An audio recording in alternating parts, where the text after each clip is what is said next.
The best ultralight upgrade is not in your backpack, it's on your body. If you're a hiker who's trying to drop some pounds, this video is for you. Because you may be trying to drop some weight out of your backpack, but if you take 20 pounds off of your body, you're gonna hike farther, you're gonna feel stronger doing it, and you're gonna avoid injury more than any fancy piece of ultralight gear ever could. Hey, I'm James Appleton, licensed hiking guide and strength coach, and I help hikers all around the world build strength and endurance that actually shows up when they're out on the trail. And today in this video, I'm gonna break down the biggest reasons that hikers are not losing body fat and what to do to change that. And make sure you stick around to the end because there is a huge key that no one ever talks about, but it's very important to drop some body fat. But before we do that, click that like and subscribe button, and now we'll dive in. One of the biggest reasons that you're not dropping weight and what you need to start doing to drop that weight and drop that body fat, you're lifting too light. You're living in that high rep range land, endless sets of 15, 20, 25 reps, tiny weights because they feel safe. This is not going to create enough stimulus or any sort of meaningful change. You need to be lifting weights that are heavy. Yes, lift heavy so you can hike hard. I hear there's a t-shirt that says that. So what does lifting heavy mean? It means lifting weight that is actually challenging your muscles, and you can't lift very many reps. That's what lifting heavy is about. Lifting in the 3 to 6 rep range, I would say that is your best bet for lifting heavy. That means the weight that you're lifting, you can only lift it for 3, 4, 5, maybe 6 reps. That is a big difference from doing something for 15, 20 reps. Like the weight has got to be heavy, but that's what's going to challenge you. And that's what's going to really transform your body. You're going to drop weight. You're going to rip through body fat. It's going to also build strength. It's just win, win, win. And I want you to do this with compound movements like squats and deadlifts and lunges and bench presses and overhead presses and rows, big movements. Lift in that 3 to 6 rep range where it's heavy. During a training session, I want you to do maybe 3 to 5 hard sets and do that 2, 3, 4 times a week. And when you do this, you're going to build muscle. You're going to raise your daily energy use, and you're going to become more resilient for steep climbs and long descents out in the backcountry, but you're also going to lose weight. All of the weight that I lost in my own life was strictly from lifting heavy weights, and it's going to do the exact same thing for you. One of my clients, Steve, 70 years old, just completed the Great Range Traverse in the Adirondack Mountains. If you're not familiar, look it up. We swapped all of his cardio training, and we had him starting to lift heavy. And at 70 years old, he is out doing hikes that he never was even doing 10, 15 years ago. And now he's absolutely crushing because his body is stronger and he's dropped body fat in the meantime. It all works when you start lifting heavy weights. So cut it out with those high rep, low weight sets and pick up something heavy and hit that 3 to 6 rep range with that weight. Number 2, the reason you're not losing weight or burning fat, you're doing too much cardio and you're doing the wrong kind. This slow, long cardio, yes, it mostly burns calories, but it's only burning calories during the actual training session. A lot of hikers, they love to do these really long cardio sessions day after day, week after week, and that's what their training is. We're going to fix that. You're still going to do cardio, but you're going to make it secondary when it comes to fat loss and trying to drop some weight before your hike so you can get that weight off your body and you can move better when you get out there. What I want you to do is add the cardio to your heavy strength training. But what I want you to do when it comes to conditioning, I want you to add 1 or 2 short, high-intensity interval training sessions. Use that zone 2 cardio as your base, but don't let it be the main thing you're trying to do if fat loss is the goal. So many studies show that high-intensity interval training, along with strength training, is going to have you burning fat and burning calories long after the workout. Therefore, your steady-state cardio, you're only going to be burning calories while you're there working. Lifting weights, high-intensity interval training, this is going to have you burning calories for the next 24 hours. That's a much better situation when your goal is fat loss and losing weight for your next hike. So take it easy with the cardio, add the high-intensity interval training. You'll be glad you did. Here's a quick story about Gail. Gail from Georgia. She came to me because she wanted to hike on the Pinoti Trail, but she wasn't ready for the adventure. She had been doing cardio and high rep strength training, wondering why it wasn't giving her the results that she was looking for. So what did we do? We started having her lift heavy and move her body in some more high-intensity interval training ways, move like an athlete, and before you know it, Gail was now out hammering 20-mile days on the Pinoti Trail at 66 years young, just continuing to crush. And yes, I don't care what your age is, you can lift heavy and you're going to see the benefit of it when you do. Next, number 3, why you might not be dropping weight and what you need to do. You sit too much. Your life isn't active enough. You're not moving enough. The biggest fat loss lever actually isn't really your workout. It's just your daily movement. Move more throughout the day. When it comes to fat loss and losing weight, what you do in the gym is just a small portion of that. What you do in the kitchen matters so much more, and your general overall lifestyle and how actually active it is during the day, getting your steps in, that matters way more than just what you're doing during your workout. So the best way to fix that is to become more active and move more during the day, up your just general movement. And if you have a job where you're sitting down all day,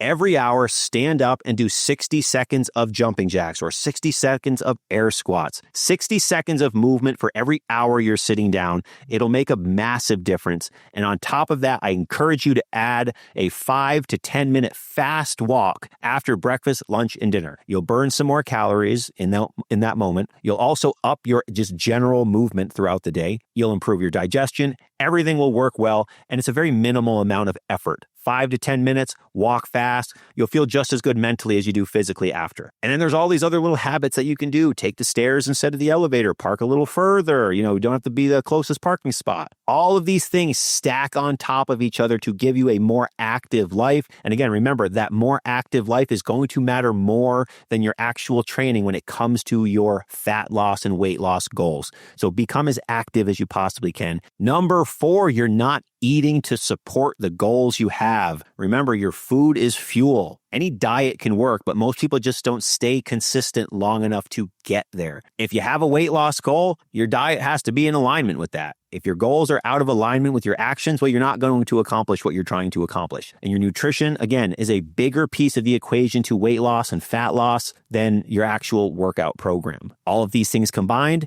massive. But if your nutrition isn't in alignment, you're not going to get where you're trying to go. You've heard the phrase a million times on the internet, I'm sure. You can't out-train a bad diet. It's unfortunately extremely true. And if you find nutrition is really challenging for you, here's the simplest nutrition protocol that you ever can have. Meat, fruit, and vegetables. Take your plate, fill half of it with meat, fill a quarter of it with vegetables, and fill the other quarter of it with your carbohydrate, your fruit, your rice, your potatoes. Do that. You'll probably hit your protein goals each day. You're going to get the carbs you need, and you're going to skip the ones that you don't. You're going to feel full, and more than likely, you're still going to be in a calorie deficit, which is what is necessary to drive that fat loss and to get that weight off your body. So get your protein in, fill in the rest with single ingredient foods, and actually be consistent. Give it a month, give it 2 months, give it 3 months, and be disciplined with what you're doing. And you will undoubtedly drop that weight before your hike. You'll be 10, 15, 20 pounds lighter when you get out there on the trail.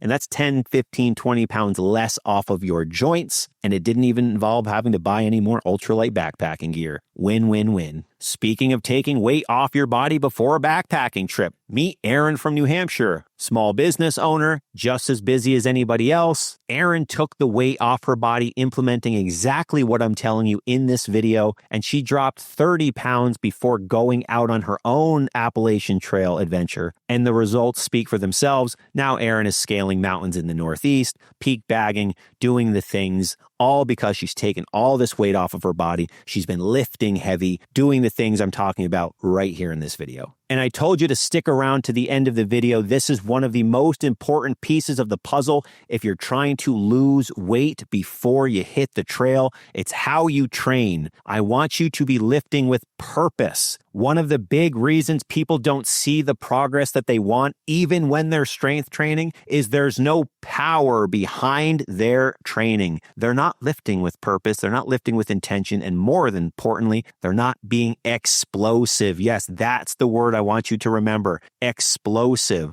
This slow and controlled reps, it has its place 100%. But if fat loss is your goal and you're trying to lose weight and improve your trail performance, I want you to train in a way that is explosive. On most of your heavy lifts, I want you to really push. I want you to give everything you can when you're lifting that weight up, or if you're squatting, when you're standing up, give it everything. Push those feet into the ground with absolute force and intention. So you're squatting down from the bottom, push your feet through the floor as hard as possible. You're bench pressing, explode the bar up off of your body. Just think like you're in a lean-to and you're sleeping and a raccoon jumps on you, and how fast you're going to push that raccoon off of you. You're going to push it with power. I want you to do the exact same thing when you're lifting weights. Lift and be explosive. Deadlifts, rows, presses, nice and smooth, control down, and then aggressively drive the weight up. That's what it takes. Start lifting with power and focusing on how hard, how vicious, and honestly, how aggressive can I push that weight up. That power